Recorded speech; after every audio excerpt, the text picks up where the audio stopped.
Welcome back to the Rundown.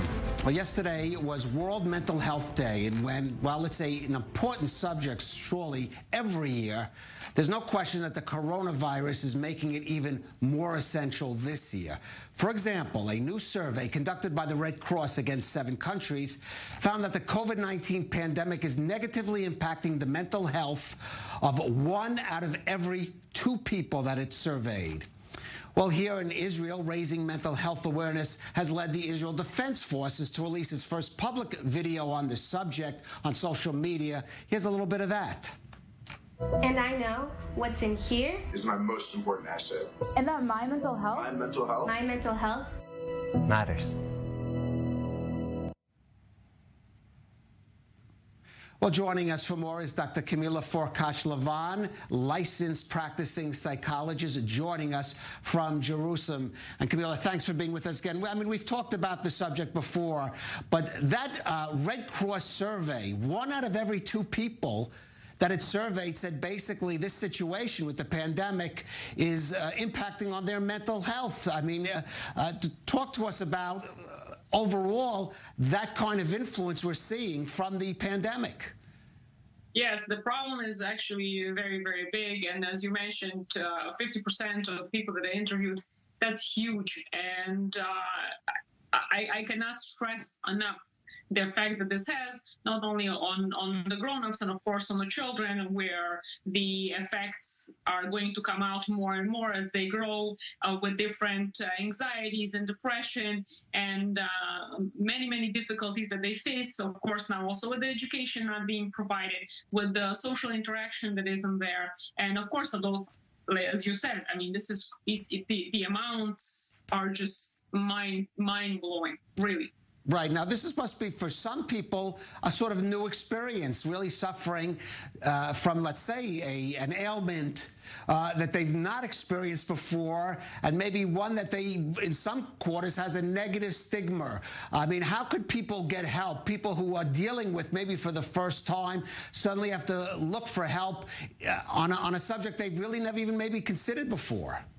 So it's a very good point that you're making, Khalil, because socially also we're not so prepared still, unfortunately, to look positively at mental health, either difficulties or also support, yes? So people assume that the only time that you go for mental health kind of tune-up, so to speak, is when something is really wrong, and it's not true. Many people, when just normative human beings like you and I, could also use a helping hand. And it's very important to come before the problem is actually big. So again, I cannot stress this enough. Psychology is here, and we already know so much, and the technology is so advanced. There's a lot of help out there, and you can find by going to websites of different psychologists, including myself. There's many, many resources. Just doing a Google search by your area.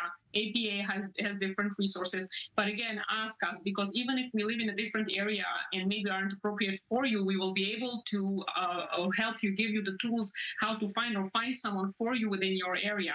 Also, many of us at this point work on Zoom or video, different kinds of services over the phone, so it became much more available worldwide. Right. Now, Kamila, you mentioned kids before. I do think in the first months of the pandemic, there was a lot of focus on mental health of elderly people because of the isolation situation they were forced in. But as this progresses and we see country after country cancel their school year or introduce restrictions among especially even quite young classes, that the focus might be shift a little more, especially on young people, the toll it's taking. Yes, of course. Again, older people should not be forgotten. The same thing for people that are single or alone, because this is very, very difficult time for them now, especially during Sega, like when there is a lockdown or during the holiday times. All of this is being very, very highlighted for them, and it's a really, really sad time, right?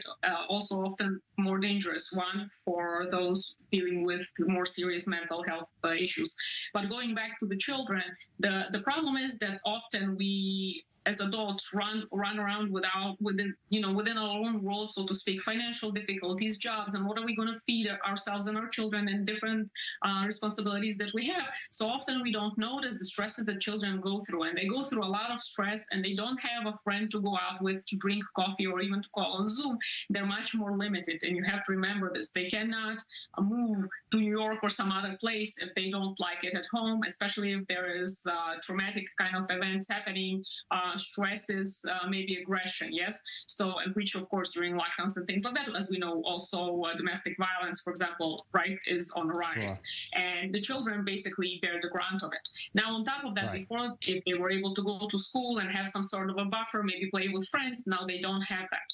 In addition, children that just started, for example, kindergartens or first grade. Kamila, I'm sorry, this is important information. We do have to wrap it there, but hopefully people will go out and seek the help that either they need or that they feel others need. Dr. Kamila Forkosh Lavan, thank you for joining us on the Rundown. Thank you so much for having me.